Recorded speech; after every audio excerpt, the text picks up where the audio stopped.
But there are three kinds of abuse that I want to highlight. Three kinds of abuse. The first of them is the worst of them, or you think it's the worst of them, is physical abuse. That is absolutely out of the question. Rasulullah sallallahu alaihi wasallam outright, "La tadribu ima Allah," do not hit the female slaves of Allah. Outright, do not hit the female slaves of Allah. Now Allah's Messenger could have said, "La tadribu nisa," don't hit women. Right? Don't hit women. Because the female slaves of Allah are women. But the power of those words is that, when you call them female slaves of women, female slaves of Allah, then their relationship fundamentally, who owns them? Allah does. And when you mess with someone else's property, like if you destroy my car, you haven't offended my car. Who have you offended? You've offended me. If you came after my child, you haven't just insulted my child or abused my child, you've abused who? Me. I will come after you. You understand? If they are Allah's property and you hit them, who is coming after you? Allah. La tadribu ima Allah. Watch it. They belong to Allah.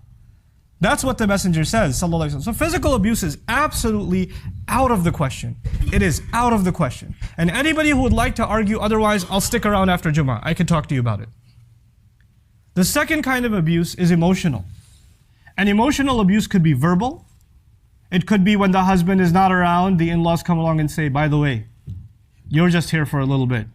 We can get rid of you whenever we want. That's my son."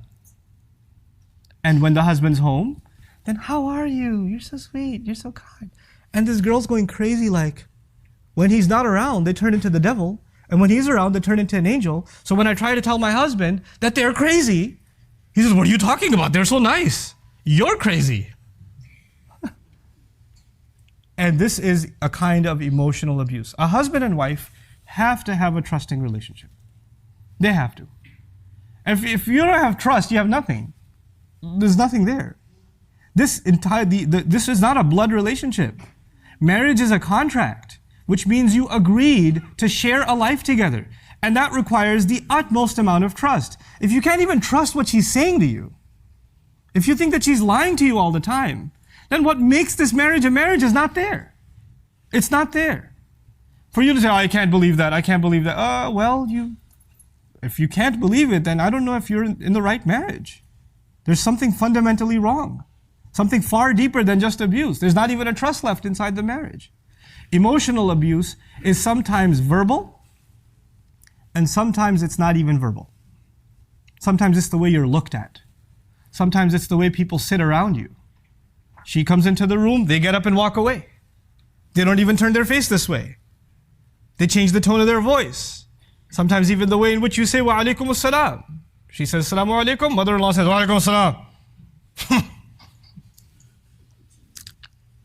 Or she doesn't say anything at all. That's a pretty abusive statement, to not say anything at all.